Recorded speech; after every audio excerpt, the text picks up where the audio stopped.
तो गैस कैसे आप और देखिए, अगर आप आज से 7 साल पीछे जाते हैं तो एक ऐसा प्लेयर था जिसको वर्ल्ड के one of the best players में कंसिडर करते थे और वो थे ईडन हज़ार्ड। और क्यों करते थे आपको पता है, बिकॉज अगर आप इनका प्राइम देखें जो चेल्सी में था या बेल्जियम में भी कह सकते बिफोर 2019, ये प्लेयर इतना शानदार था। मतलब अगर आप एक क्रिएटिविटी या उनकी ड्रिबलिंग क्वालिटीज की बात करें तो मेसी के अलावा मेरे दिमाग में हज़ार्ड का ही नाम आता था, क्योंकि वो उस टाइप की चीजें करते थे। अब मैं हर बार करते थे ऐसे थे, ये पास्ट टेंस में बातें क्यों कर रहा हूँ, बिकॉज रीजन है, बिकॉज मैं आपको बताना चाहूंगा कि 7 साल पहले जो प्लेयर इस लेवल पे था या इतनी क्वालिटी फुटबॉल खेल रहा था, आज वो प्लेयर रिटायर हो चुका है। 2023 में at the age of 32 Eden Hazard retire हो गए थे, जो कि बहुत शॉकिंग था। लेकिन शॉकिंग नहीं भी था बिकॉज जिस तरीके से उनका एक फॉर्म चल रहा था या स्ट्रगल कर रहे थे इंजरीज से, ये लग भी रहा था कि वो रिटायर हो सकते हैं बिकॉज वो रिकवरी नहीं कर पा रहे थे। और देखिए, मैं एक बात बताना चाहूंगा कि आपने अक्सर सुना होगा कि कुछ प्लेयर्स जो होते हैं ट्रेनिंग में अच्छे होते हैं, मैच में अच्छे नहीं होते।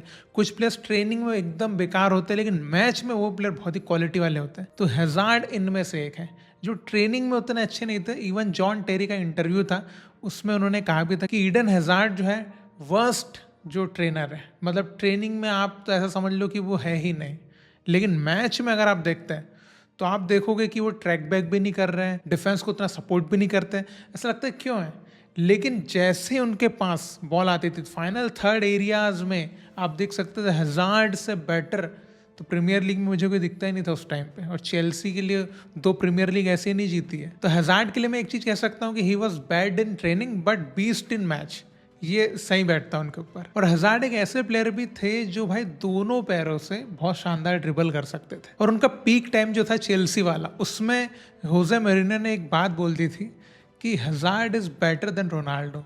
और मैं एक रोनाल्डो फ़ैन या मैड्रिड फ़ैन के वे में देखूं तो मैं ये कह सकता हूँ कि उसी टाइम के बाद से हज़ार्ड का भी बुरा टाइम चालू हुआ था। हालांकि देखिए, ये क्रिटिसिज्म वाली चीज़ें साइड में रखते हैं, बट अगर आप देखें भाई, हज़ार्ड को डिस्पोजेस करना बहुत ही डिफिकल्ट था।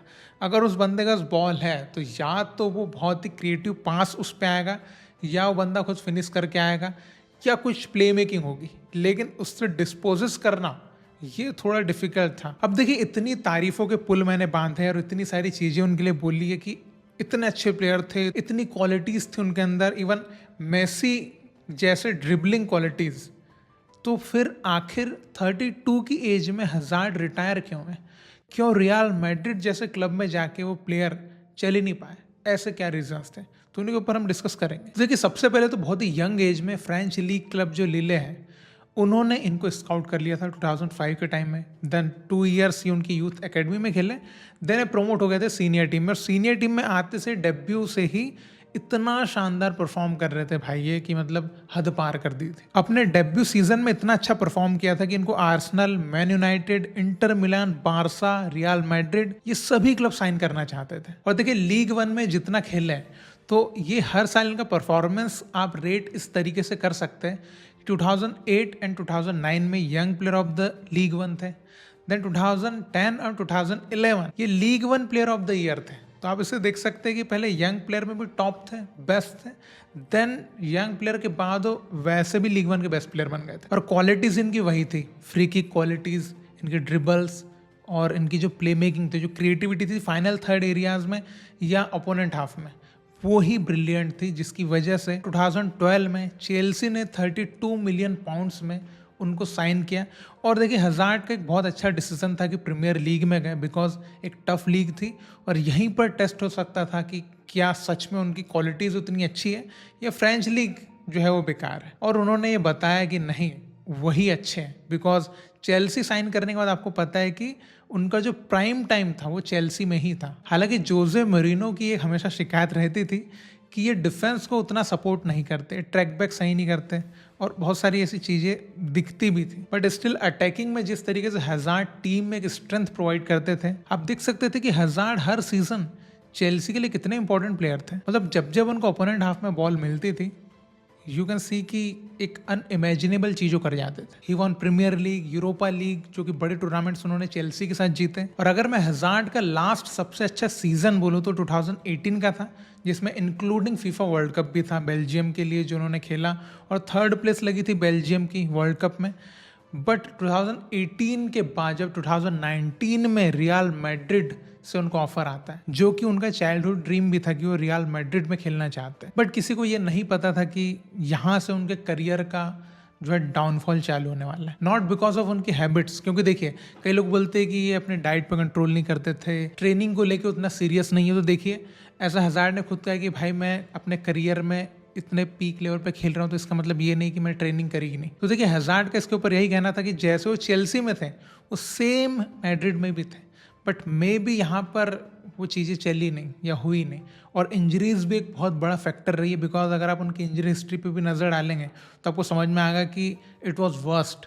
मतलब देखिए एक तो उनका खुद का ही जो उन्होंने आफ्टर रिटायरमेंट एक लाइव में आके बोला भी था कि उनके साथ क्या हुआ था। एक्चुअली में कोविड का टाइम वहाँ पे चालू हो चुका था और उनको उस टाइम पे एंकल इंजरी भी हुई थी। तो लॉकडाउन की वजह से वो जो एक रिहाब उनको चाहिए था, वो रिहाब उनको मिल नहीं पाया। एक पर्सनल फिजियो की उनको ज़रूरत थी उस टाइम पे, जो उनको, उनका ही कहना है कि उनको मिल नहीं पाया।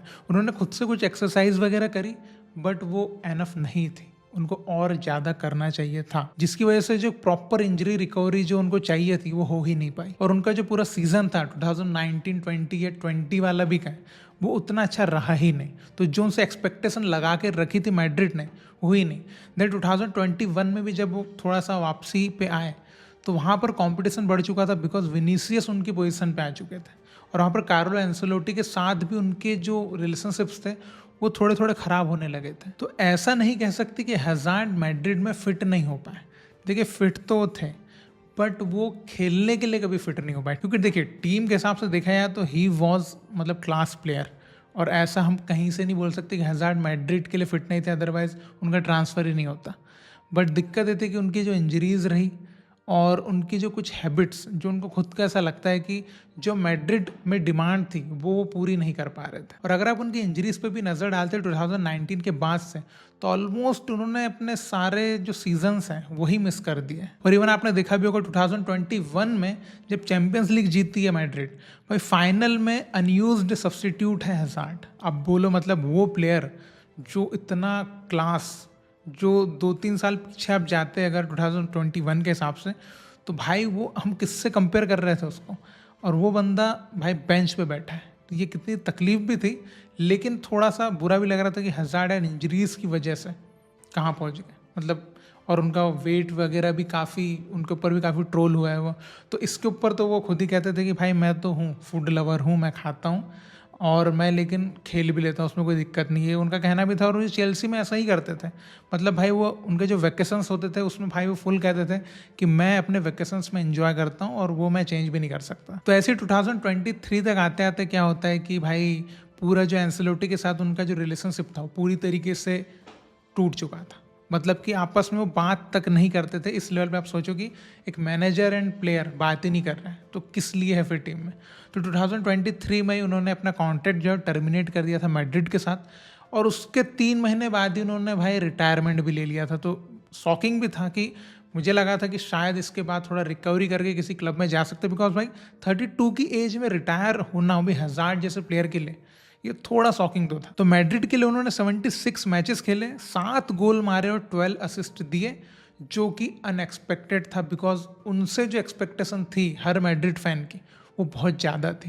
बिकॉज लिया ही इसलिए था भाई कि वो जो है, और काफ़ी लोग जो बोल रहे थे कि अभी रोनाल्डो को ये करेंगे रिप्लेस, क्योंकि जो चेल्सी में वो कर चुके थे ना, वो होप थी कि यहाँ पर वो मिलेगा, और जो है बारसा और मैड्रिड का मैच जब होगा तो मज़ा वो वाला आएगा।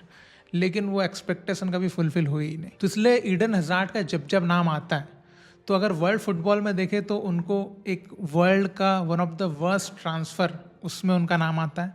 और रियल मैड्रिड की हिस्ट्री में जब जाते हैं तो उनको ग्रेटेस्ट फ्लॉप इन मैड्रिड हिस्ट्री कहा जाता है, बिकॉज भाई कितना शानदार प्लेयर, इतना बढ़िया प्लेयर, जिससे क्या क्या हम उम्मीद रख रहे थे वो बिल्कुल कुछ भी नहीं मिली। क्योंकि एक बंदा आके 7 गोल मारेगा तो क्या ही एक्सपेक्टेशन फुलफिल करी उसने। पर देखिए जैसा भी हो, रियल मैड्रिड में भले ही उनका करियर जो सोच रहे थे वो नहीं हुआ।